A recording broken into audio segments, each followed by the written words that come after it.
Hi, welcome back to another episode of Chikahan here in the Grace Period, Chika with a Purpose, where testimonies sound like tea, but it's the spirit who spills it. Tonight, we're going to chika about challenges and wins in adulting life and ng mga young moms. Okay, so very relatable to kasi sa simbahan natin marami talagang, syempre marami nagbi-build ng family na early. Hindi katulad nung sa outside na parang nag-aantay muna sila na maging financially stable sila Mm. or yung gano'n, 'di ba? So, very relatable 'to. I think maraming makaka-relate dito kasi nga yung church natin, yung church community natin, parang norm ito na magkaroon ng mga young moms. So, meron akong ina-invite dito na naging, close na lang din kami nung pareho na kaming nanay, 'di ba? Oo. Yes. So let me introduce you to my good friend Ruth. Hi, Ruth. Hi, everyone. Yes. Now share something about yourself para makilala ka namin. Go. Ayun, hi, my name is Ruth. Ano ba, I'm a mom of two beautiful daughters. I got married last 2020 nung nasa kasagsagan pa tayo ng pandemic. And currently working as a virtual assistant. Yung kasabihan ko na gusto kong i-share is parang, if you can't handle me at my Judges chapter 4, you don't deserve me at my Proverbs chapter 31. Mga I swear! Very specific. Yes. Basahin niyo, guys. Basahin niyo para Ano yun? malaman niyo. Judges 4 Judges and then 4, Proverbs 31. 31, yes. Okay. Oo. Sige. Babasa nga later. Oo, yes. Paano pa tayo? Pa-intriga mo siya. Well, anyway, thank you, Ruth, sa pag-say yes sa'kin, to be a guest here sa podcast. Matagal kong pinagnilay-nilayan din kasi yun na I think na kailangan talaga na magkaroon ng episode for young moms and fortunately meron akong naging close talaga na young pa din tayo, young. Yes. Since we're going to talk about pagiging adult, pagiging young mom, let's siguro isa-isahin natin 'no. Punta tayo doon sa pagiging adult muna. Yon, sige. When did you first feel like, "Okay, this is what being adult really means?"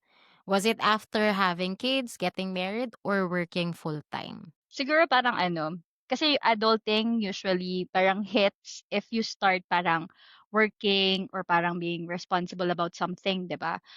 Pero sa akin hindi siya nag-start nung nagkaroon ako ng full-time job. Kasi at that time ano, eh, nagwawaldas pa ako ng pera kasi wala naman akong parang 'di ba, wala akong sinusuportahan. So parang hindi ako responsible na na tagahawak ng pera. Pero siguro nag-start siya nung nagkaasawa ako, gano'n. Kasi dun ko nalaman na, hala ang mahal pala ng doormat, ang mahal pala ng bundle ng ano, ng hanger, gano'n pala siya kamahal. Tapos ang hirap palang i-keep together ng isang household kahit na dalawa lang kayo. So parang that's when adulting hit me na, um, eto na yung totoong buhay na, you stand on your own 2 feet. Ito yung literal na wala ka na sa poder ng magulang mo, parang gano'n. That's when it started, Mm. oo. Kasi nung first time na nagkaroon tayo ng full-time jobs, nandun pa rin tayo sa mga parents natin, eh. Unless yung Oo, iba na talagang nagmo-move out. Pero in Philippine context kasi usually talaga may safety net pa tayo after graduation na magwo-work tayo pero nandun pa rin tayo nag-stay sa mga parents natin. So, meron mm. tayong safety net diyan. Yung adulting talaga kapag talagang nag-move out ka na and yun nga, eh, may Yes, yung may asawa ka sarili ka na. ng binabayaran. Kasi 'pag nasa bahay ka Oo. lang mag-aambag ka lang, eh, wala kang sariling bills, wala kang Mm, sariling rent. Konti lang, mm, pakonti-konti ta's you can still go out whenever you want to. Wala ka talagang parang alam mo yun, wala ka ngang curfew, eh, 'pag gano'n, mm. eh, 'di ba? So, parang ang saya-saya lang, hindi ka talaga totoong adult. Pero once na ewan ko sa akin dun nag-start yun, nung nag-asawa ako. Oo. So, ano ba yung first job mo? Sa ano Hmm, ako, I was sa call center sa sa call Teleperformance. center? Sa Teleperformance. Sabi. Saan? Do'n ako Oo, 'yun yung first job ko ta's parang, hala, ang saya-saya naman dito, iba't ibang tao pala, ang dami pala iba't ibang tao. So parang mm. actually na-excite ako, kasi first time ko makahawak ng pera, na sarili Oo, ko ang ha, saya 'di kaya ba? nun, Ang saya ng pera talaga. I mean masaya yung feeling. Masaya, 'di ba? Nagkakahalataan tayo, Ruth, ano Yes, ba yan? sorry. Pero 'di ba masaya talaga yung first first sweldo. Tapos Oo. first time mo na-treat yung family mo, "Oh, ako na magbabayad sa Hmm, ganito, treat ko 'tong mm. ganito." So parang ang saya sa feeling ta's nakakabili na ako ng mga sarili kong gamit, naging materialistic na tayo, alam mo yun? So, Oo, yun, hindi siya totoong parang mature adulthood. Oo, mm. mm. Pero ang ganda din kasi na parang naranasan natin 'yan na, parang nagkaroon tayo ng parang grace period before talaga yung sa Mm, responsibilities of paying bills. Kasi mm, yun parang ano, parang pinatikim muna sa'tin na parang, sige anuhin mo yung mga wants mm. mo, okey lang yan kasi after this, Yes, 'di ba? After this yes, magbabayad ka na ng bills, oo. lagi ka ng magbibili ng diaper, ng milk, oh, 'di Milk, ba? So mm, maganda din na parang at some point of our lives na oo. parang na-investan natin yung sarili natin. So, sa mga listeners namin na young adults diyan, enjoyin niyo talaga Oo, habang wala pa kayong wag niyong pamilya. wag niyo i-deprive yung sarili niyo sa pagbili ng, a pair of shoes or a bag, Yeah, mm. dress, or anything or lumabas kasama yung friends kasi that's only parang a short portion before kayo mag-asawa and para hindi kayo deprive, parang gano'n. Hindi kayo Mm, uhaw sa mm, single life. oo. Um, ano yung natapos mo para lang malaman ng ano, nung mga listeners natin and kung saan tayo Ay, papunta? yes, English teacher po ako. Nagtapos po ako ng Oo, education, secondary education, major in English. mm. Yun So po. after mo ng work sa call center, you taught English sa mga high school students? Oo, so nag-call center ako for a year and a half, tapos saka ako nag-mission after ko palang mag-take ng Hmm. board. Nag-take muna ako ng board saka ako nag-mission. Tapos pagdating ko from mission, nag-BA agad ako. Kasi ano, start na ng school year Ah, nung pagdating ko, eh. So hindi na mm. ako makapag-apply agad sa school. Tapos Okey. oo. So nung ano lang ako, Oh. like December ako nag-apply, sa school, na-hire ako ng January. So akala ko mag-start na ako ng 2020, eh, nagka-pandemic. Pero dun pa rin ako, Hala, oo, dun pa rin sa school na mm. yun. Okey. So, kasi nag-study ka, you spent years, studying English para ituro yun. Pero ngayon na mom ka, you're working as a virtual assistant, Mm. 'di ba? Paano yung shift nag parang paano siya nangyari, yung shift from being an English teacher to a VA? Most especially now na kasi meron ka ng kids and you have Mm. to work from home. Kasi nung English teacher tayo kailangan natin pumunta ng school, kailangan natin mag-commute. Pero now na kasi need mo to stay at home to take care of your family, paano paano ka dumating dun sa point na yun na parang, kailangan ko maging stay at home mom while working? Um, so I think the shift happened sa needs ng family ko. Kasi kailangan ako ng baby ko, so I can't I I can't go out to work, parang gano'n. So, actually hindi ko passion yung pagtuturo. Parang Hmm, ang talagang nag-i-ignite ng apoy sa dibdib ko is yung literal yung passion. Kasi 'di ba I remember nagkuwentuhan tayo one time and then hindi ko alam kung tayo yun or may kasama tayo, pero nasabi mo na talagang yung passion mo is pagtuturo, right? Hindi parang mm. pinapakinggan kita that time ta's ano ba yung kasi 'di ba ang ganda ng pagde-describe mo, eh, sa pagtuturo. Tapos hindi kasi ako gano'n, hindi ako gano'n ka-passionate sa pagtuturo. Pero gusto ko siya.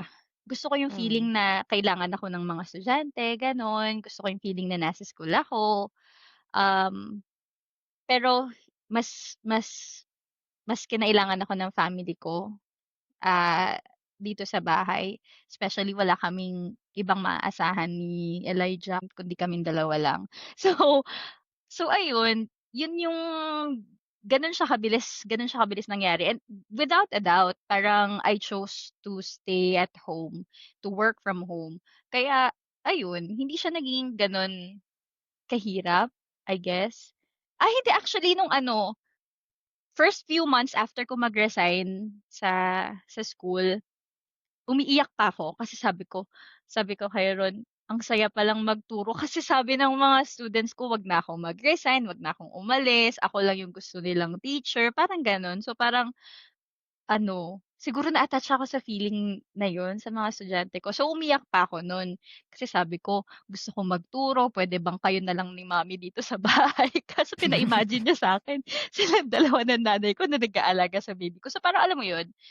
And so ayun, I've come to terms with the fact na hindi na ako makakaalis muna habang maliit pa yung mga bata, ayun. Mm. Actually, maraming mga most especially women kasi sa'tin naman talaga yung parang kailangan na yung mga Yep. malakihang chefs. Kasi ako when I got pregnant meron pa rin thoughts sa'kin na kailangan ko mag-work kasi during that Oo. time during that time si Ivan ay nasa school pa. So, Mm. technically sa'min dalawa ako talaga ang breadwinner. Ako ang magbabayad ng mga needs ni Seth no'n during that time and hospitalization, lahat ng 'yan. So, parang, when we got pregnant, parang may thought talaga sa'kin na I have to go back to work. Mm. Pero nung 'di ba? Oo. 'Di ba nung nandiyan na siya like hindi ko ma-attempt na iwanan yung anak ko. Mm, Nung mm. nasa maternity leave na ako sabi ko, "I can't."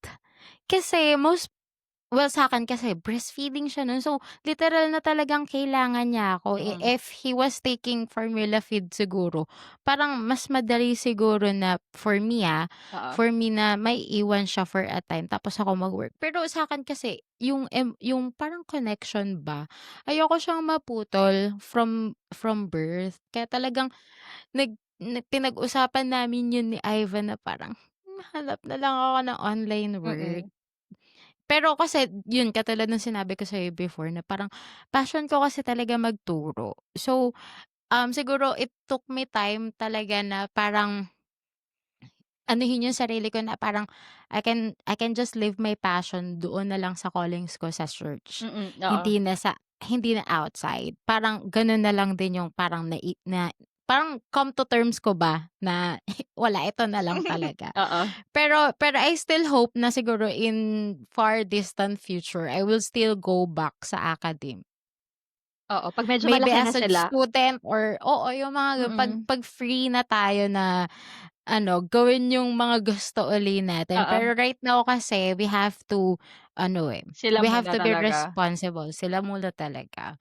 So yun. So talaga valid yung mga nafi-feel ng mga moms pagdating sa mga career shifts. Yes. Kasi ako ngayon, I'm working as a virtual assistant na din.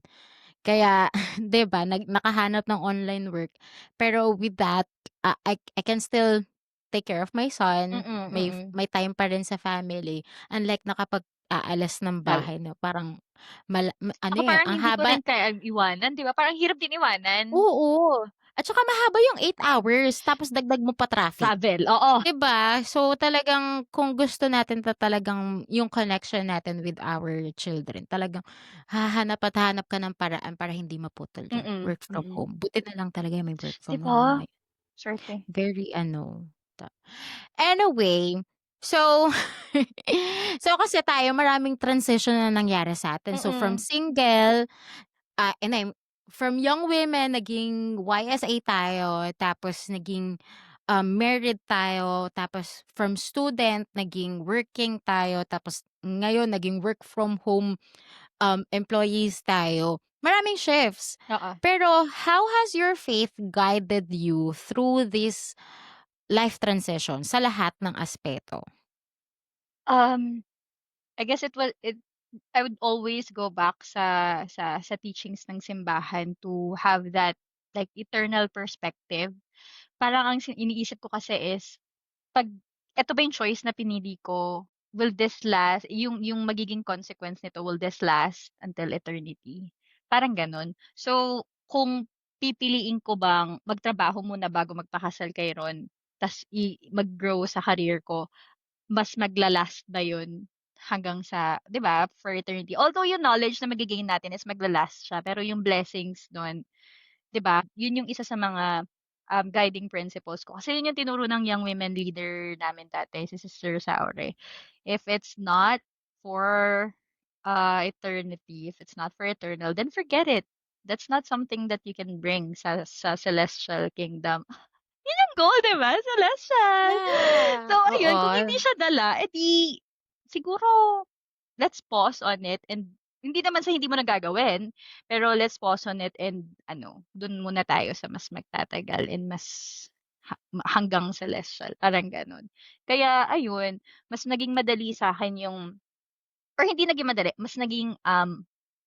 mas malinaw siguro yung choices kahit mahirap, mas naging okey siyang gawin, parang gano'n. Kasi nung bagong kasal kami ni Ron ang dami ko pa ring plans. Although may plan kami magkaanak, ano nandun pa din yung, "Babe magma-masteral ako ha, habang habang ganito." Bakla, I Iyak swear! tuloy. Bakla! Kasi nag-start na yung first year of teaching ko nung kinasal kami, yung pagkakasal Mm, namin. Tapos sabi ko, "Sige," kasi nag-o-offer yung school, 'di ba? Alam mo yung school, 'di ba? Nag-o-offer sila hmm. ng masteral Ah, yeah, ano, oo. support. So, "Babe, ika-grab ko 'to kasi wala pa tayong anak." Although may plans kami, eh, wala pa. 1 year, almost 1 year bago nagkaroon ng kumi, eh. So, ano, ipu-push pupush talaga yun. Tapos I mean Heavenly Father has other plans, I guess, kasi nung mag-e-enroll na tayo, bigla tayong nasuka, bigla tayong nahilo, Ay, bigla bakit? tayong gano'n. Bakit? Noon, bakit? Pero ayun, although although ano, masayang-masaya ako. Iba ano, paano ba, may disappointment ng konti. May Mm, siyempre hindi ka naman emotion mo hindi ka naman hindi ko naman puwedeng lokohin yung emosyon ko. Na-disappoint ako ng very, very light. Kasi may sayang. plano, eh, Oo, eh, oo. oo. Kaso on the other hand, ang saya kasi magkakaroon na kami ng anak, gano'n. Is something that we prayed Mm, for almost a year na akala ko baog pa ako.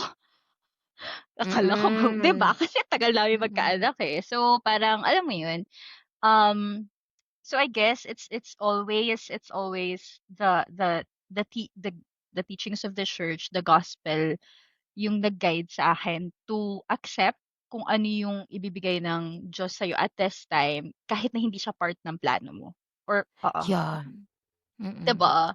So ayun, goodbye alam mo next ano na lang, in 10 years na lang tayo mag-master Kina. Actually oo kasi. Pero sa'yo kasi natigil yung plan mo for masters kasi nagkaanak ka. Ako, natigil siya kasi I had to work. Ano ba? Akala ko dahil Kasi reset. ano na, nung dating nagkabalikan kami ni Ivan, Hmm. nagte-take na ako ng MA nun sa sa Talaga before Lasal. kasal? Oo, I thought. hindi sa Lasal Hmm. na yun. So ano, nagte-take na ako nun pero kasi inisip ko na siyempre planning to get married na kami and I had to work.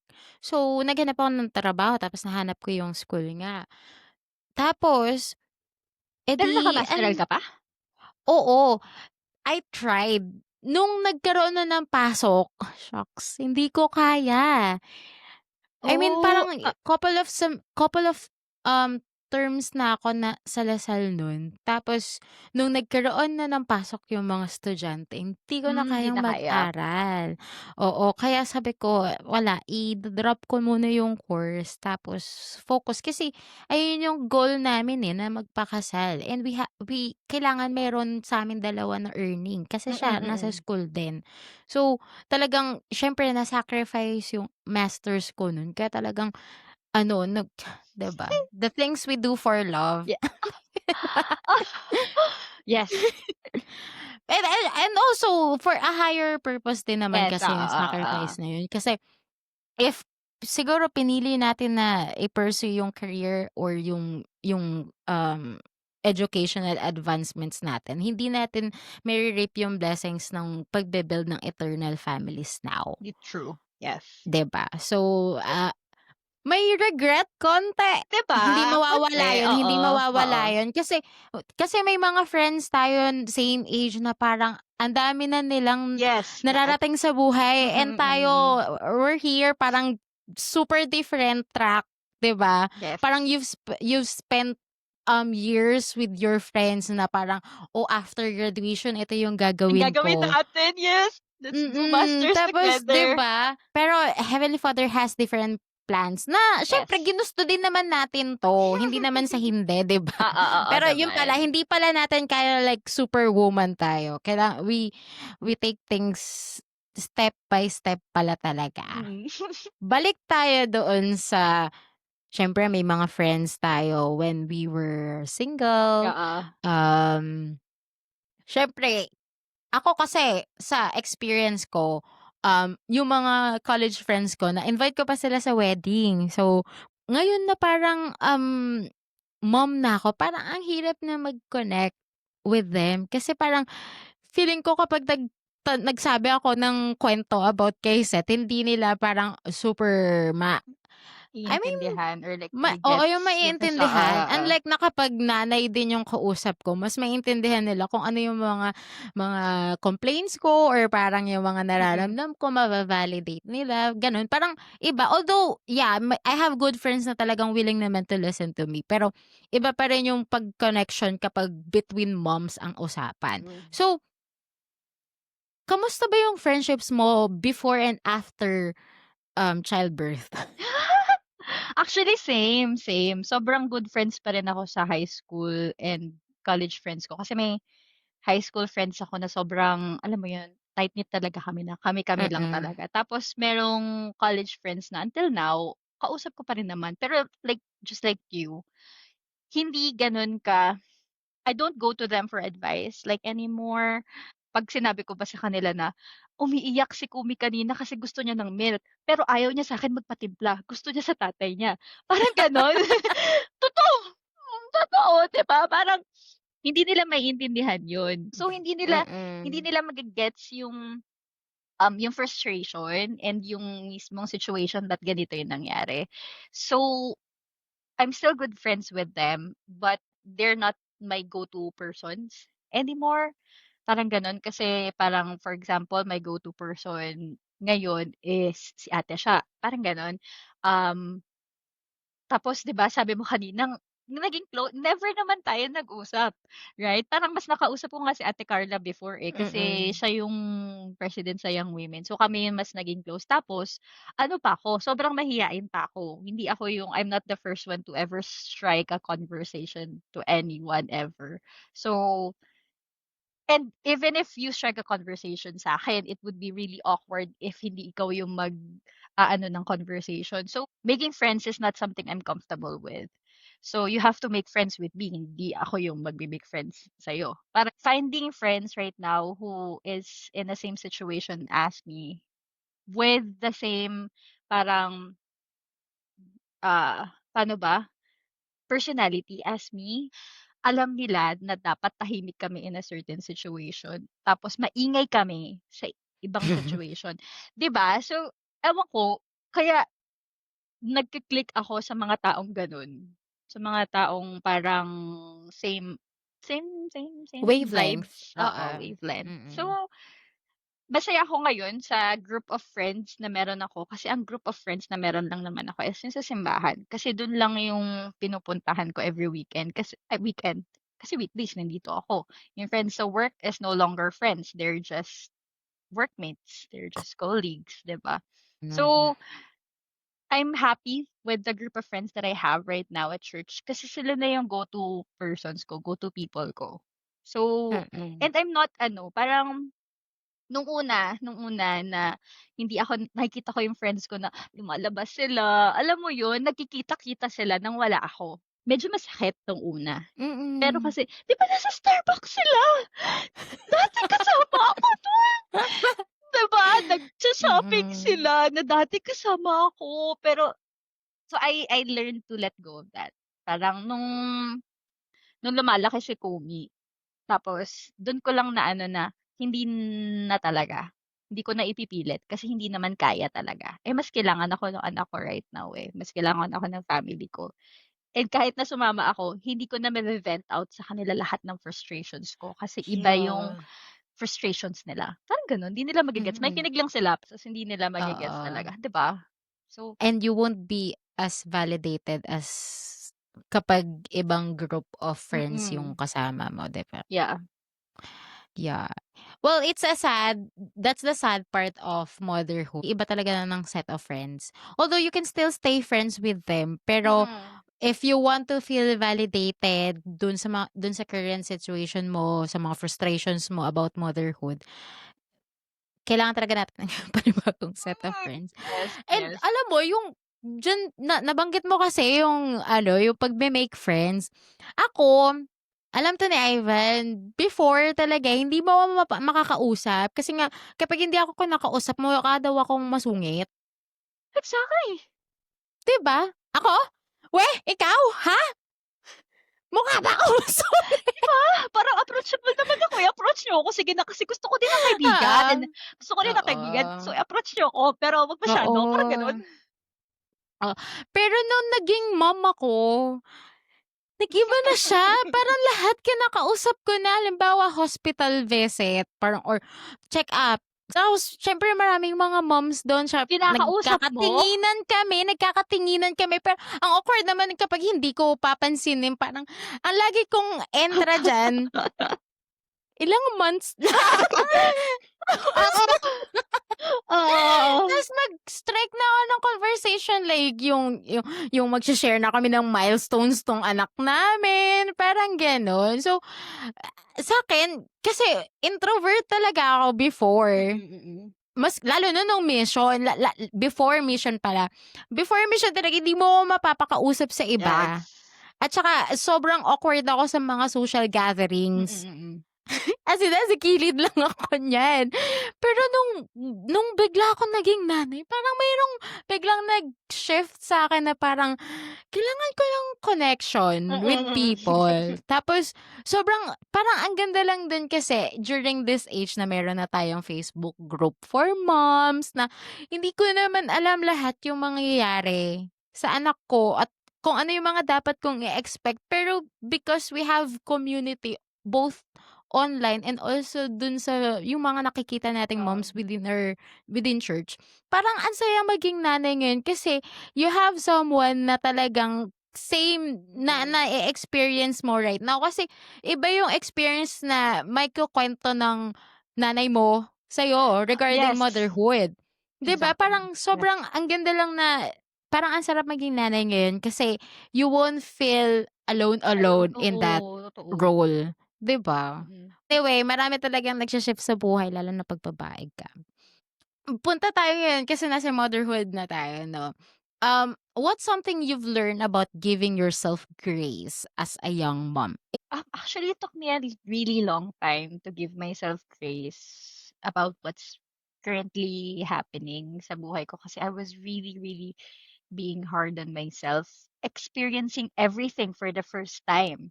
'Di ba, lahat ng pagpapa-breastfeed, gaano kasakit. Alam mo, no one ever told me how painful it is to Mm. breastfeed for the first time. Wala nagsasabi nun. Ang lagi lang nila sinasabi, "Iyan yung ano, pinakamasustansyang pagkain na ibibigay mo sa anak mo, ibigay mo 'yan, ganyan, ganyan. Tapos okey lang 'yan, masasanay ka din, matutulog ka pa nga ng nagbe-breastfeed." Oo naman, totoo naman 'yun. Kaso sana sabihin Mm. niyo na magdudugo yung alam mo 'yun, na masakit, na mahapdi sa Mm. umpisa. Sana sinasabi nila yung mga 'yun. Eh, wala nagsabi sa'kin nun. So, nung una na nahihirapan pa ako yung produce ko kasi ng milk kay Kumi is sobrang low the first few months. So, I was really, like, punishing myself for being not good enough for Mm. kahit na care ko yung body ko, parang sabi ko, "This is not enough, kawawa naman yung anak ko, hindi ka mabuting nanay," parang gano'n. Tapos experiencing postpartum depression and postpartum rage was a whole different world.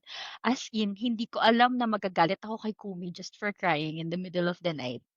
Parang Mhm. magagalit ako kay Elijah for sleeping. Tulog siya ta's gising ako. Galit ako sa kanya kasi tulog siya ng mahimbing, but ako alam mo 'yun, those emotions the first year kay Komi was a huge roller coaster of emotions na nakalimutan ko to shower grace sa sarili ko kasi kahit ako, galit ako sa sarili ko, for not being good enough. Ang dami kong sinasabi sa sarili ko. Kasi actually being a young mom, parang 'pag nag-asawa ka kasi sa simbahan, 'pag nag-asawa ka, next goal of course is magkaanak, 'di ba? Hmm. Pero what's yung parang hindi natin napaghahandaan minsan is kailangan mentally prepared ka. Kailangan, um, ah, bukod sa mentally prepared ka, alam mo dapat, siguro hindi mo pa mare-regulate na maayos yung emotion mo, especially if nasa depression stage ka and kapag, feeling mo ikaw lang mag-isa sa mundo. Siyempre 'di ba medyo mahirap i-regulate yung emotion 'pag gano'n, pero sana napaghandaan ko yun. Yun yung mga sana ko. Sana mas nagbasa ako ng maayos, hindi sana ako praning na linggo-linggo namin dinadala si Kumi sa pedia kasi feeling ko may colic siya, feeling ko ano siya, malnourished siya. Kasi ano, ang Oo. dami ko Mm. hindi ako parang hindi ako well educated sa gano'n. Kasi parang ang goal lang namin is magkaanak. Tapos nasa fairy tale bubble pa ako na 'pag nagkaanak kami masaya, although puyat kami pero masaya. Hindi siya gano'n, 'di ba? Um, and it really took a toll on me kasi first time kong maramdaman lahat ng negative emotions na never ko naramdaman sa buong buhay ko. And I'm really grateful kay Elijah kasi kahit na magalit ako sa kanya and kahit na sigaw-sigawan ko siya, I never heard him complain. He was really accepting sa lahat ng naging pagbabago sa emotion ko. Nung medyo naka-adjust na ako, tinatanong ko siya, "Nagalit ka ba sa'kin sa isip mo?" Parang gano'n. Tapos parang "Nagrereklamo ka ba sa isip mo?" Tapos sabi niya, "Hindi, kasi mas nahihirapan daw ako." Parang gano'n. Tapos alam mo sobrang swerte ko kay sobrang swerte ko kay Elijah. 'Wag Sobrang mong swerte iparinig sa kanya. Baka sobrang magbago. kasi for those who are planning to get married or for those who are dating right now, don't just choose someone as an eternal companion. Choose someone who you want to be as an eternal father to your eternal children. Kasi Yeah. iba kanila itatrato kapag asawa ka pa nila, hindi pa iba kanila itatrato kapag nakikita ka na nila at your lowest. Kasi hindi yung mga nakikita niyo ngayon, hindi pa yan yung lowest. 'Di ba, yung lowest is mangyayari sa bahay niyo. Once na Hmm. nagkaanak kayo, once na pareho na kayong sleep deprived, once na Mm. pareho na kayong naririnig sa madaling araw na umiiyak tapos walang gustong tumayo. You have to choose someone who will be with you and who will never ever leave you. Hindi ka sisisihin, hindi ka pag-iisipan na masama. Alam mo 'yun, hindi magtatanim ng sama ng loob kasi nagbago ka. Kasi magbabago ka, magbabago at Mm. magbabago kayo. So, sobrang grateful ko sa kanya kasi without him siguro feeling ko nasa depths of depression na ako ngayon. Feeling ko hindi ako nakaahon from that year. Naging suicidal ako for the first year kay Kumi and m I guess parang nagising ako nung nakita ko siya several times na umiyak kasi he doesn't want to lose me. Kasi nakita niya kung gaano ako nahirapan. Mm. Sobrang, sobrang, sobrang hirap na hirap ako. The main fact na we always go to church every Sunday still, kahit na sobrang hirap during the week, is something that kept me going. Parang gano'n. And he's the one who would always pray. Yung companionship prayer namin before. Tapos siya yung nag-iisip na, "Babe, 'di ba nung mission may companionship study? Babe, 'di ba merong companionship inventory?" So we did that. We did that, yung companionship inventory. "Babe, alam mo this week, ang galing mo kasi hindi ka konti lang yung galit mo, parang gano'n. Achievement niya oo, alam mo na ano ako dun kasi Mm. kasi hala ang sarap sa feeling na mino-motivate niya ako that way. Na hindi ako ma-o-offend, "Babe, ito yung improve natin this week." Kasi this is an inventory, 'di ba? 'Di ba yung sa companionship inventory, he really kept me going. As in kay Kumi, kasi other moms, they enjoyed newborn stage, I didn't.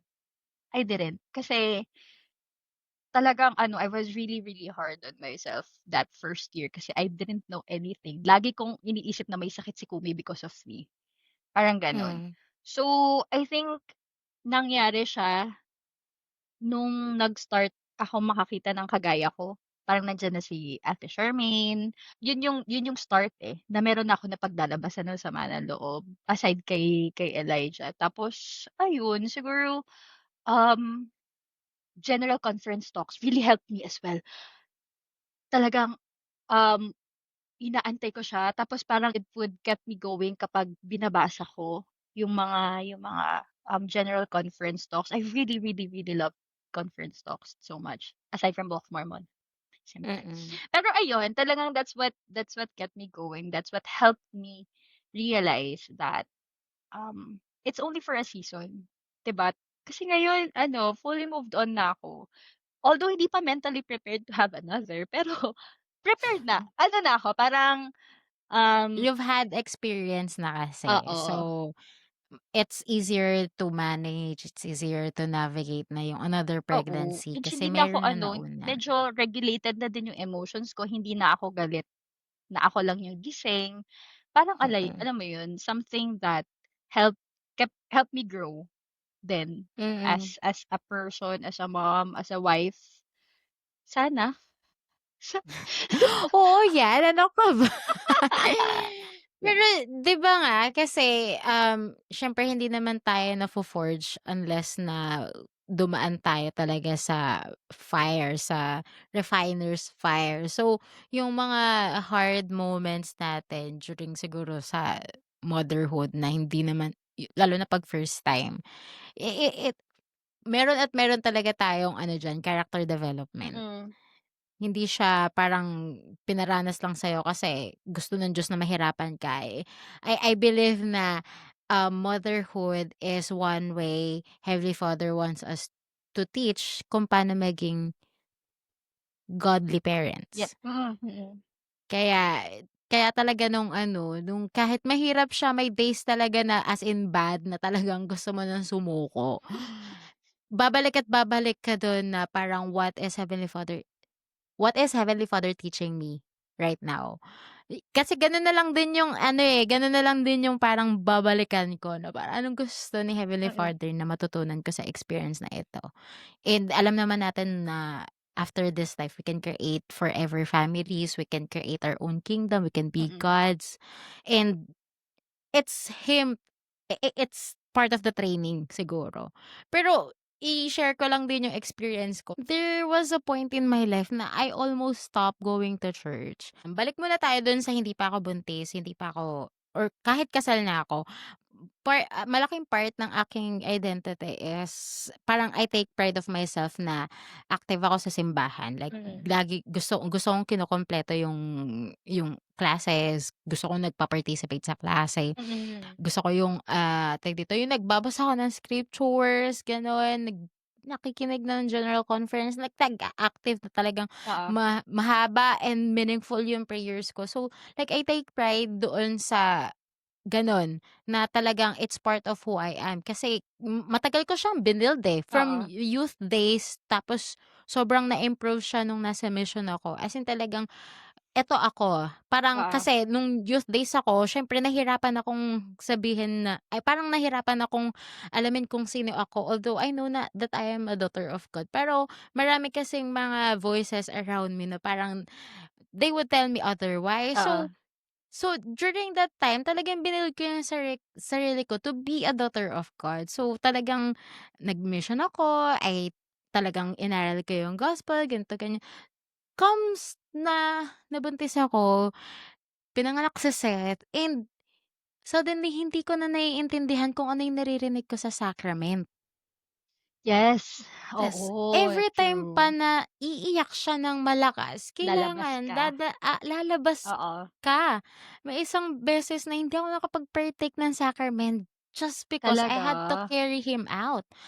So gano'n, parang parang yung part sa'kin na parang, "Oh my gosh, who I am now." Parang kasi for years I've built myself to be that kind of woman tapos biglang gano'n, Mm, ta's I can't participate, lalo na yung medyo, naglilikot na si Seth kasi nung medyo maliit pa siya na ano ko pa siya sa carrier tapos makakapag-participate pa rin ako sa class. mm. Pero nung naglilikot na siya, natuto na siyang mag-run, ayun na hindi na ako nakaka-attend sa ano, sa mga classes. Parang kapag Sunday parang nag-a-attend lang ako ng church, hindi na ako parang I'm not Active getting the participant, spiritual oo, oo. nourishment na need ko. So, parang may isang beses na parang sabi ko kay Ivan dun, "Ayoko na umattend ng church." Ta's umiiyak ako sa kanya. I know for some siguro feeling nila siguro petty ano yun, pero sa'kin kasi matagal ko siyang binild na Oo, ano, na identity. Sabi ko sa kanya, "Ayoko na kasi parang everytime na pupunta ako dun parang hindi ko naman naririnig, parang walang pumapasok sa isip ko kasi it's always about Seth, Seth, Seth, Seth," parang gano'n. Tapos I was crying, tapos parang kino-comfort niya ako na parang yun nga, yung sinabi din mo kanina na it's only for a season, na once na hindi na siya maging super dependent sa'yo, makaka-attend ka na ng klase, makakaganap ka na ng mga callings mo, ganito, mm. ganyan. Tapos, ako parang ayoko na next Sunday hindi na ako magsisimba. Tapos nung iniwanan kami ni Ivan sa kwarto nun tapos si Seth natutulog, parang malakas yung prompting ng spirit sa'kin na buksan ko yung scriptures ko. I haven't read the Book of Mormon in a long time. Mm, Kasi nga mm. wala akong time every time na I wake up, Seth Set agad, agad, 'di oo, ba? true. Oo, everytime parang wala, like I didn't have yung alam mo yung right zen for me to study the scriptures, parang walang gano'n. So, ayun, nung binuksan ko yung ano, yung scriptures ko, it's about Jacob talking about posterity na, pinaka-message sa'kin nun na you're doing this because of your posterity. Mm. Don't be the weakling na aalis ka ng church kasi who knows 'di ba ang galing mag-chastise ng Diyos? Sobrang sobrang soft pero Oo. sobrang hard. Yeah, I know. Tapos after nun siyempre iniyakan ko yun, nag-pray ako habang ano natutulog si Seth talaga. I poured my heart sa Mm. prayer na yun, like, "Tell me what I need to do." Tapos I felt comfort lang. Sinabi lang sa'kin, "Umattend ka ng Sunday uli." Tas after nun, nagkaroon ako ng calling, bumalik ako sa institute, tapos I'm doing this podcast. So, parang inano sa'kin na binigyan uli ako ng, responsibility sa church for him to let me, "Sige, ikaw 'to, 'di ba? Sige, bibigyan kita ng trabaho." And one thing's cool kasi, I thought of this podcast talaga na ano bang hobby ang puwede kong ma-create now that I'm, Kina version 3 gano'n. Parang ano, sabi ko naging extroverted na nga ako kasi Mm, nga ang hilig ko na magchika ng ibang tao. So, I made the podcast for that sole purpose na I want to keep myself na me, mm. kahit na maraming responsibilities. Okay, meron ka bang puwedeng i-share na isang specific moment na nag-struggle ka talaga? And then later na-realize mo na it was the Lord helping you? Parang hina-help ka ng Diyos to go through it. Like specific na moment or experience. Actually lahat lahat ng major parang, mature development moment ko is during talaga ng first year, ng panganganak ko kay Kumi. Lahat 'yun parang dun ko naranasan lahat. So, I guess there's this one night, kaka-celebrate lang namin ng 3 months ni Kumi no'n, kaka-third month niya lang. Tapos ako lang na naman yung mag-isang gising habang umiiyak siya. Tapos hindi ko siya mapatahan, kaya parang kahit na ipadede ko na siya sa'kin, kahit na ihele ko siya, hindi talaga siya tumitigil umiyak. Tapos umiyak na din ako. Sinabayan ko siyang umiyak, oo, binaba ko siya sa bed. So lumabas ako sa kwarto namin kasi ayoko magising si Ron. Tapos nandun ako sa sala, nilapag ko siya dun sa may bed pa dun, eh, kasi minsan dun nga ako humihiga. Tapos nilapag ko siya, ta's umiyak din ako. Umiiyak yung anak ko, ta's umiiyak din ako. Tapos tinatanong ko yung Diyos at that time, bakit ganito kahirap? Hindi naman ganito yung alam ko mahirap pero hindi ako alam na mahirap pala talaga. Hindi ko alam na mabigat din siya. Hindi ko alam na ganito din yung na magbabago yung perspective ko sa lahat ng bagay. Tapos nag-pray ako nun, ang part ng prayer ko is like this, "Bakit po galit ako kay Kumi ngayon? Tama po ba na ginawa niyo akong nanay?" Parang gano'n. Tama ba na wait lang. "Tama ba na ginawa niyo po akong nanay at this time? Deserve ko po ba talaga yung role na nanay ni Kumi ngayon?" Parang gano'n. Kasi wala naman pong kasalanan si Kumi, sabi ko sa prayer ko. Hindi ko alam, naalala mo yung time na, um parang nagturo ako dun sa youth ta's sabi ko, let's make prayer as personal as possible kasi that's a conversation between us and the Lord. Siya lang naman yung nakakilala sa'tin. So, let's just talk to him that way. Kasi ganun yung mga personal prayers ko. Parang I pour my heart out to the Lord in a prayer like that. So, parang sabi ko sa kanya, "Puwedeng kunin niyo na ako ngayon para Elijah can find someone." Oo, talaga sinabi ko yun sa prayer ko. Can Elijah can find someone as early as now para maging nanay kay Kumi. Kasi parang feeling ko hindi tama yung emotions na nararamdaman ko towards my daughter. Tapos sabi ko, ayoko siyang padidiin ngayon, ayoko siyang patahanin, ilayo niyo po siya sana sa akin, pero dapat nasa akin pa din siya, nasa tabi ko lang siya. Parang gano'n yung part ng prayer ko. Tapos at the end of the prayer, parang I just heard myself saying na, Can you make can you parang, can you at least give me, um, konting attitude ni Heavenly Mother? Parang gano'n. Can you try to, um, just give me a pinch of her personality para mabigay ko kay Kumi ngayong oras na 'to. Kasi yun po ngayon ko kayo pinakakailangan, parang gano'n. So, ayun, after I said amen, I took a deep breath, umiiyak pa rin si Kumi, hindi siya tumigil umiyak.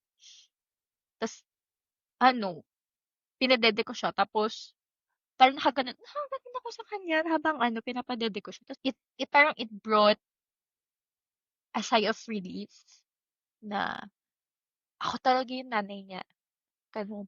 No one can ever be her mom except me. Ako lang yung magmamahal sa kanya ng ganito. And the fact that I knelt and prayed showed I love her so much. And at that time parang ano, light bulb moment yun sa akin na ako lang yung nanay niya and Heavenly Father chose me as her mom kasi I'm the perfect one for her. Parang gano'n.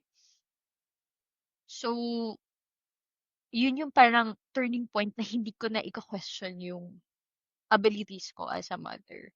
Although siyempre may weakness ako, ando pa rin yung weakness ko na minsan ano, sisisihin ko yung sarili ko pero never ko na ipagdadasal na magkaroon sila ng ibang nanay kasi ako lang. Ako lang dapat yung nanay nila kasi ako yung nilagay ng Diyos at this time para sa kanila. And I guess I don't know what premortal life looks like right now. And I don't know if these children chose us or if, alam mo yon, hindi ko alam. Pero feeling ko, they connected with me premortally and like may choice din naman siguro sila that time. So parang, I don't know. I just know that I'm perfect for them and they're perfect for me and walang iba. Walang ibang tao. So parang ayun yung ano, um, ayun yung parang feeling ko pinaka-moment na, helped me accept motherhood, and helped me accept I have a different life right now. And that life is difficult than what I had expected it to be. Kasi 'di ba for, yung mga kakilala natin na bagong kasal ngayon na sobrang bata pa, feeling ko gano'n din yung ine-expect nila na magkaanak agad. Pero and it's still very romantic para sa kanila. But I hope people who get married at an early age should realize na it's an eternal responsibility, and that it's a heavy heavy responsibility, and that you will lose yourself. Definitely you will definitely lose yourself. Ikaw nga din eh, 'di ba, nakalimutan mo. And on during the way parang aalis na dapat tayo sa simbahan, 'di ba, magtitigil din talaga dapat muna tayo. Pero parang yun yung pinagpa-ponder ko kanina, I lost myself, but then that's the reason why we always find peace in Christ. It's because dapat talaga mawala tayo. Dapat talaga Mhm. feeling ko yun eh. Hindi naman tayo hinahayaang mawala ng Diyos, pero dapat yun, feeling ko part siya na mawawala tayo para mahahanap natin siya, para alam natin na kailangan natin siya always. Um, and it's true that there is peace in Christ kasi peace comes in different form. Um, And peace for me is kahit na may chaos sa buhay ko, and even if I'm not mentally healthy, even if I am not emotionally stable, stable pa rin naman tayo emotionally. Pero alam mo 'yun, May times lang na may medyo times lang. unstable, Yes, oo. yes. Pero ano pa din, I don't know, Jesus Christ kinda like I would always go back to, Bible stories, like yung the period na buhay pa si Jesus Christ sa Bible, and he would always teach these people kasi gustong-gusto ko na buhay si Jesus Christ. Although, of course, he lives. We testify that he lives, but I really love, love, love Yung reading personal stories. ministry ni Jesus 'Di Christ, ba? Hindi mm. ko alam, it really Mm. brings me comfort to know that he was He alive walked with. on this earth, Right? gano'n. Tapos Mm. tuturuan niya yung mga tao, so there's a huge possibility na mangyayari sa atin yun. And there is, I mean, 'di ba, he will come again. But, mm, reading that as if it's, of course, it is a journal, really brings me comfort. Talagang parang yun yung ano ko, aside sa Book of Mormon, yung Matthew, Mark, Luke is something na sobrang-sobrang close sa puso ko. So, no matter how hard, I guess, um, marriage is, kung hindi pa nagkakaanak, etas ka bagong panganak pa lang, alam mo yun, the life of Jesus Christ is something that kept me going as well. And knowing that he lives is something divine. Kasi that means he listens kapag nagpe-pray tayo, although, alam mo yun. So, Anyway, before tayo magpunta dun sa Grace Mail segment natin, what message would you like to share with other young moms who might feel like they've lost themselves in the process of taking everyone else? Kasi kapag mom ka, hindi lang naman yung anak mo yung iti-take care mo, but also yung husband mo. And sometimes definitely. kung halimbawa may kasama ka pa sa bahay na ibang part ng family, you're also responsible for them. So, what can you what's your message for them? Like words of encouragement, hope, and yan. I guess for young moms, it's okay. It's okay that you're lost right now, because you can always find your way back. No matter if we always like stay on the convenient path, the path will always lead sa tree of life, no matter how lost you are. So siguro, I think it's okay to say that it's okay to be lost kasi you can never find your way back naman kung hindi ka mawawala, 'di ba? And if you stay in the covenant path, andiyan ka lang eh. parang wala ka talaga pero, the fact that you've received the gift of the Holy Ghost, you can never, like, I guess, shut it out of your life. So, parang one thing na ma-advice ko din siguro is, ang pinakakakampi mo bukod sa Diyos is yung asawa mo. So, kahit na kasi hindi mo kakampi minsan yung anak mo, si Kobe, yung firstborn ko po. Yung siya po yung si Kobe po. Hindi ko po talaga siya kakampi madalas. Anyway, I love them to death. Tapos, pero talagang yung asawa niyo po yung, or yung asawa niyo yung talagang magiging source of hope, source of strength, um, yung kasama mo maglakad, you will walk with him, sa path na 'to. So, and yung mga anak natin is mag-aasawa sila in the future. The only person who will remain by our side is our eternal companion. So, kahit mawala ka, andiyan siya, eh, andiyan yung asawa mo. So, I guess, love them unconditionally and see them as someone with um, eternal perspective, Mm. parang gano'n. So, kasi hindi ko alam, I have I have a lot of flaws, talagang sobrang dami, as in, tapos ako pa yung hindi naman siguro weaker sa'ming dalawa ni Elijah, pero ako yung madalas mas nagwa-waver and mas nagda-doubt.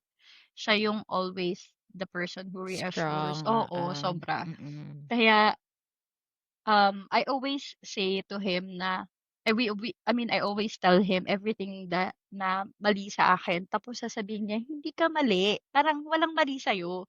Lahat ng insecurities sasabihin ko sa kanya na tapos sasabihin niya, "Ikaw pa rin 'yan, eh, nagbago ka lang ng ganito, ganyan, pero ikaw pa." Gano'n. Tapos parang hindi ko alam, siya talaga, siya talaga yung reason kung bakit I am a mother, I am parang nagko-continue ako na mag-grow as a mother, gusto kong mag-grow as a mother, kasi he is someone na who keeps me going. So choose I guess, an eternal companion who will stand by you no matter what. That's why we really need talaga a partner na hindi tayo iiwanan kapag talagang lahat tayo ay wala ng tulog, gutom na gutom kasi nagbe-breastfeed, tapos lalo na 'pag buntis ka 'no, kapag meron kang kini-crave Oo, yung na spoil ano, ka. dapat hahanapin nila Yes, yun. yes. Oo, yung don't choose someone na sa little inconvenience ay kakawala na Magrereklamo, sa'yo oo. kasi tandaan ang partnership na ito ay hindi lang this lifetime but eternally. You wouldn't want to be with someone na talagang ang tingin sa'yo ay inconvenient, Yes. gano'n, True! 'di ba? Yes, oo. Hmm. Anyway, punta tayo sa Grace Mail segment natin. Sabi niya, "Dear Sister Q, I'm a mom of 2 toddlers. I work night shift as a virtual assistant so my body clock is upside down. My days are filled with diapers, feeding, breastfeeding, chasing after toys, attending to endless needs, and then working at night, then repeat. I go to church every Sunday. I never miss, but sometimes it feels like I'm only physically there. Spiritually, I feel like I'm slowly disappearing. Scripture study, I try. I really do. I play the Come Follow Me audio while folding laundry or washing dishes, but most of the time, my mind is too tired to focus. My prayers are often just whispered fragments before I fall asleep. My husband is in the bishopric. He's kind, dependable, supportive, and does his share of chores. I'm grateful for that. But during sacrament, I usually sit alone with the kids, trying to keep them from screaming or running. And since he has so many responsibilities at church, ako na rin madalas ang nasa primary helping out or looking after the kids while other adults are in class. I rarely get to attend Relief Society. I long for it. But I don't remember the last time I just sat down and was spiritually fed without worrying about someone needing me. Lately, I've been scared of accepting a calling. I want to serve, I really do, but part of me feels like I'm barely surviving my current load. And I'm afraid to disappoint the Lord or others if I say yes and end up not giving my best. Sometimes I think maybe it's just postpartum hormones talking. Maybe it's just a season. But other times I wonder, is it okay that I feel spiritually tired even though I'm doing my best? I want to ask for counsel from a priesthood leader, but it's hard to open up when your husband is in the bishopric. It's not because I don't trust him, it's just I don't want to burden him more than he already carries. I guess I just need someone to tell me that the Lord sees me, that He knows I'm trying, even when I feel like I'm failing. Thank you for reading this. Even if it doesn't make into an episode, just writing this helped me breathe a little. Love a quiet, tired, still trying mom. Yun. Felt na Appear. felt siya. Oo, appear. Mm. Anyway, we can para sa ating hearts and footnotes segments, anong mga words of affirmation, courage, hope, yung pwede nating ibigay kay pagod na mom?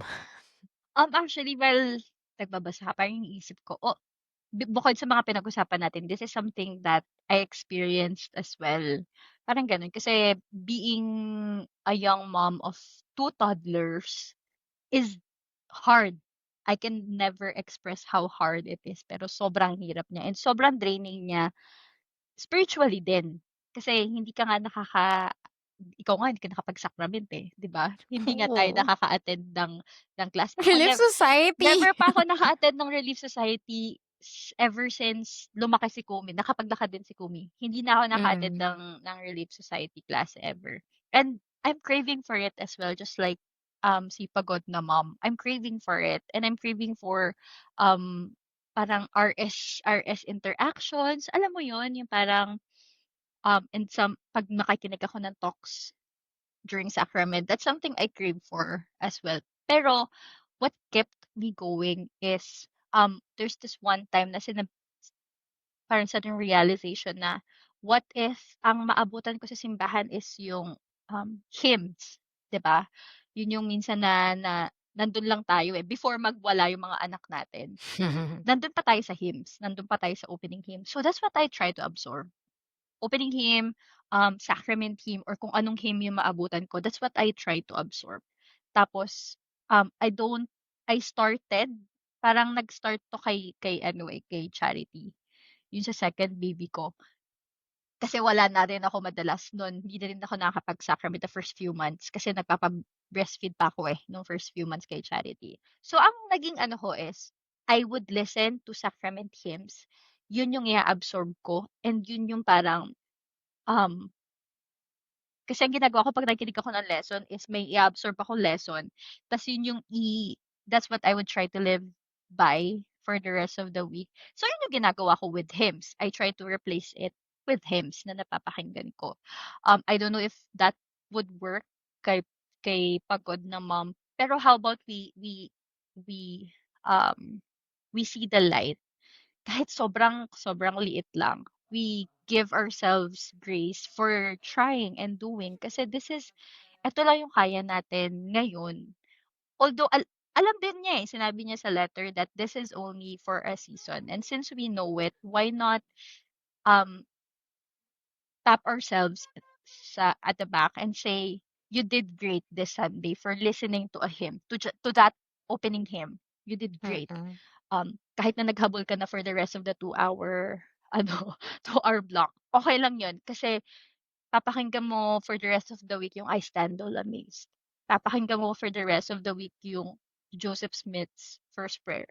Yun yung mga papakinggan mo and that will carry you, I guess, for the rest of the week kahit wala kang lesson na nabasa. And, one thing pa is na ginagawa ng leaders sa akin, si Sister Joy, niya sa'kin yung lesson ng Relief Society lesson. Yeah. 'Di ba? Sobrang ganda nun Mm. kasi sabi ko sa kanya, "Sister, thank you for sending it to me." Tapos sabi niya, "Oo, kasi alam ko hindi ka nakaka-attend, eh."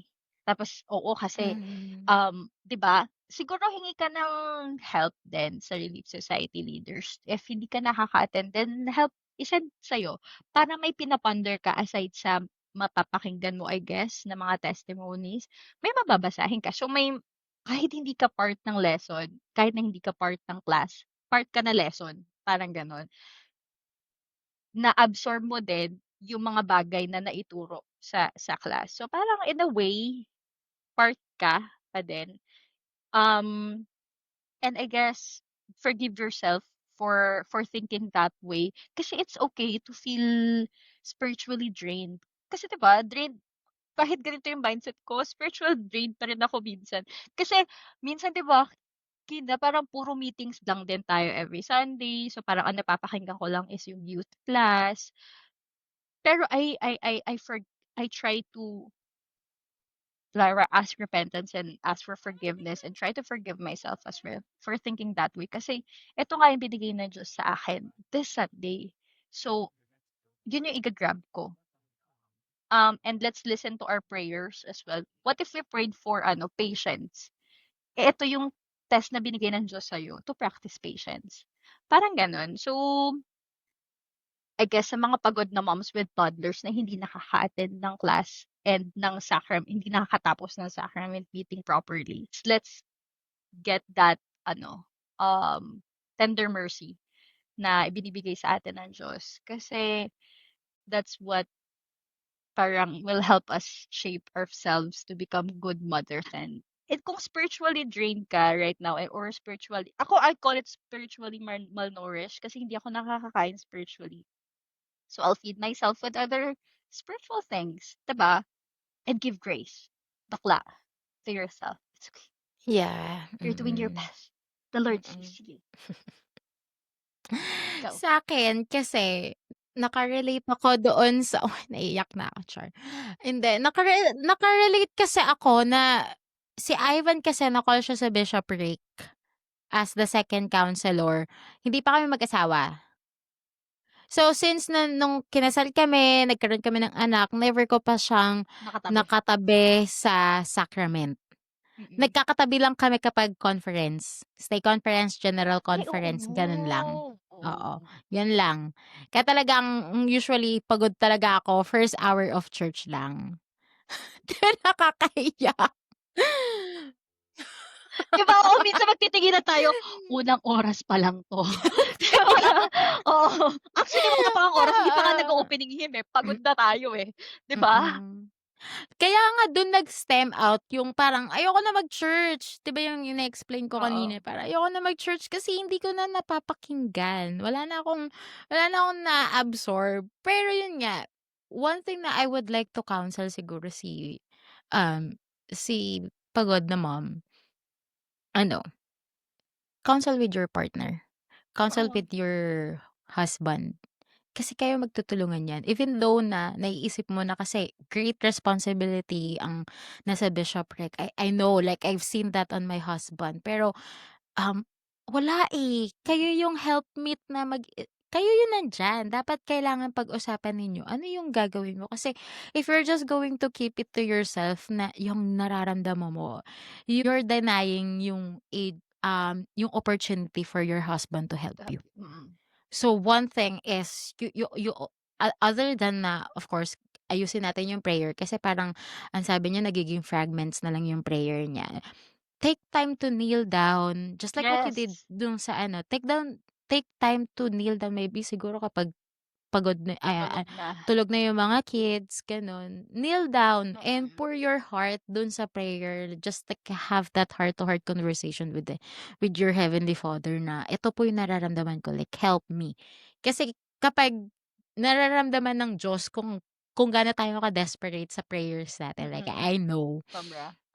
Yun nga after going to the Lord, then you go to your husband. Like, remember, the Lord sees something in your husband kaya niya kinol diyan sa calling na yan. Oo.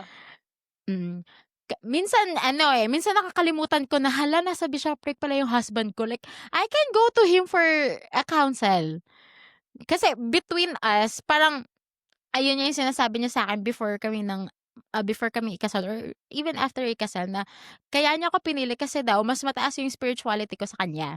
Gano'n yun, parang sabi niya, na ako yung mag help sa kanya to motivate to do things spiritually, parang gano'n.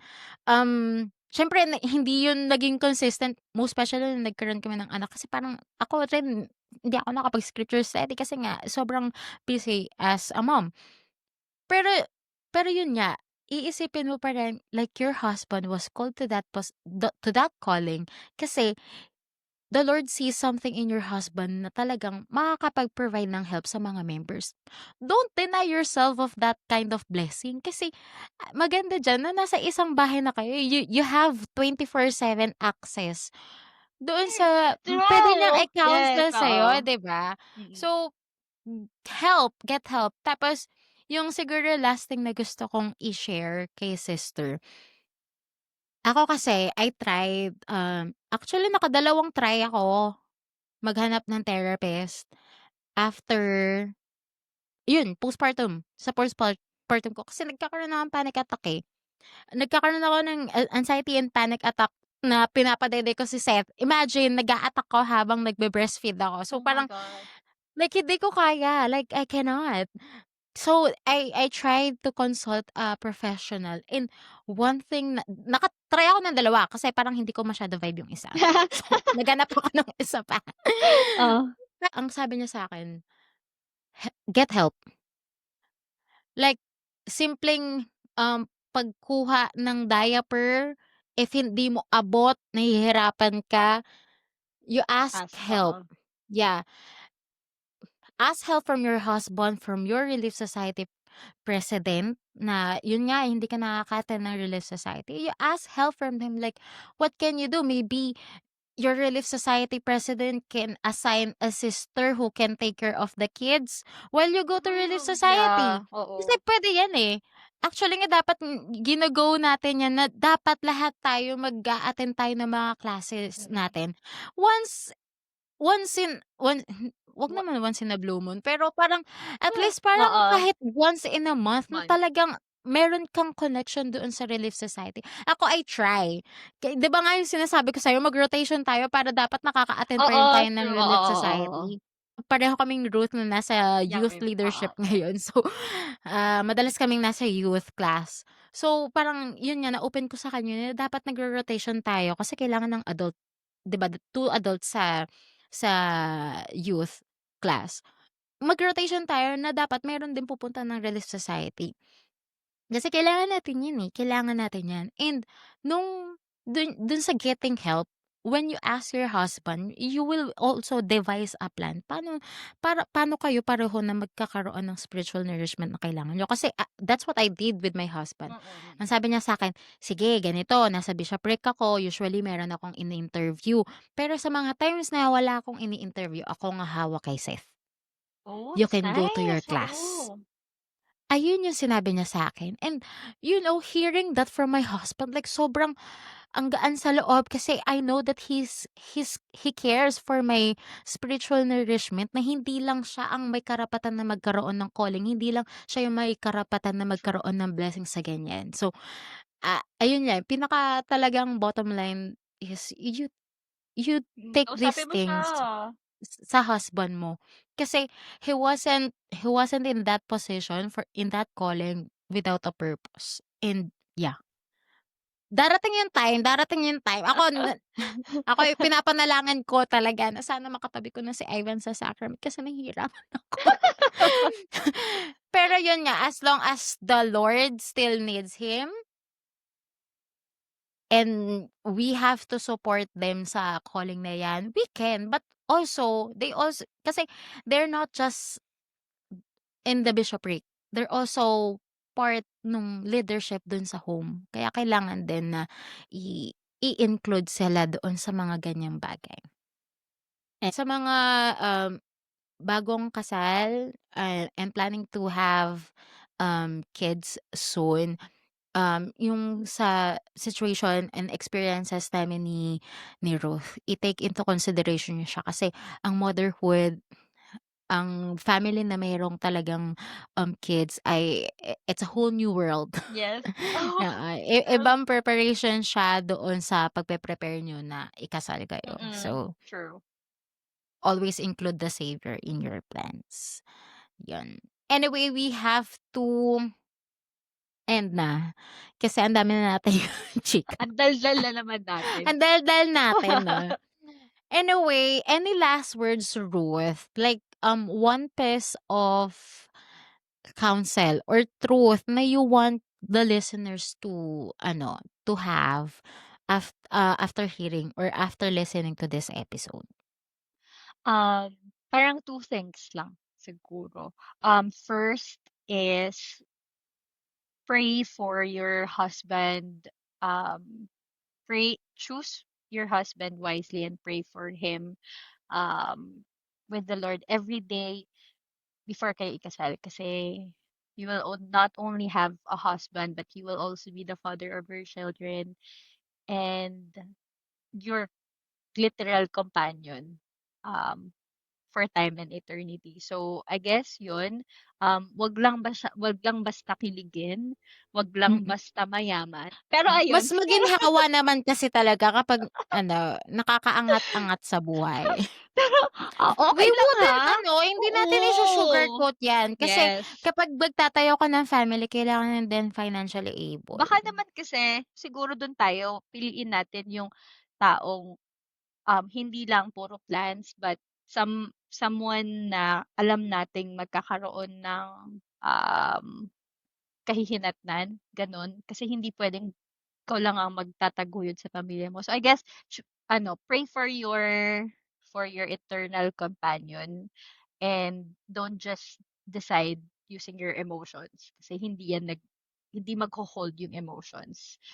Sa hirap ayun, sa hirap ng buhay, hindi lang financially ha, yung Oo, hirap ang taas ng inflation 'di ngayon ba? 'no?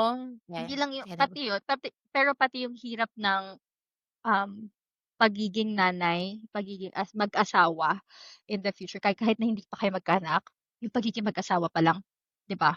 Yun, magka-clash kayo, eh. So, I guess yun, for the first one is to pray and to choose your husband with a spiritual mindset, not with just with your kilig emotions like that. Tapos, second is if you're lost, then let go. Wag mo sigurong tatagalan yung hindi ako 'to dati. Kasi hindi ka naman na talaga ikaw yung dati, eh. You're bound to change. You're bound to, um, be spiritually inactive for a while. We're all gonna be there, and it's okay. Um, you just don't let go of your relationship with the Lord. No matter where you are right now, no matter how lost you are, you will always have a relationship with Him. So I guess don't let go of that. Mhm. Especially being young mom, wala tayong ibang makakausap minsan kahit na alam mo yun, kagaya ng sabi ko kanina may mga go-to persons ako, pero hindi sila yung lagi kong makakausap. Ang lagi mo makakausap is yung Diyos. So, don't let go of your relationship with the Lord no matter how hard things are right now and no matter how lost you feel you are. Because yung relasyon mo sa Diyos yung magdadala sa'yo pabalik kung nawala ka, pabalik sa simbahan. Um, and yun yung magsasabi sa'yo na you're doing enough. It's okay. You don't have to do more than this. What you're doing is enough. Um, you've survived today and that's okay. So, yung Diyos yung magsasabi niyan sa'yo. Siya yung magpaparamdam niyan sa'yo and siya yung magsasabi sa'yo na nanay ka, walang ibang nanay na kagaya mo. Walang ibang nanay na kakailanganin yung mga anak mo kundi ikaw. Thank you so much, Ruth, sa pag-share ng ano mo 'no, ng experience mo, your life as a young mom and sa adulting stuff natin. Kasi kailangan 'yan, kailangan 'yan ng mga rising generation ngayon. Kailangan nilang makita ang realidad na ang Mhm. pagiging adult ay hindi Tas bubble. yes. 'Di ba? So, 'yan. So, if you have a story or struggle to share katulad nung sa letter ni struggling mom kanina, puwede niyo po yang i-send sa Grace Mail natin. Makikita niyo po yung link sa ating Facebook page. And if today's episode spoke to you kagaya nung sa experience ni Ruth about navigating the life of a young mom, help us reach more listeners by following the podcast on Spotify's Facebook, Instagram, and YouTube. Okay? At the Grace Period Chico with the Purpose. Thanks for joining us today. Stay faithful, stay soft, and stay in grace.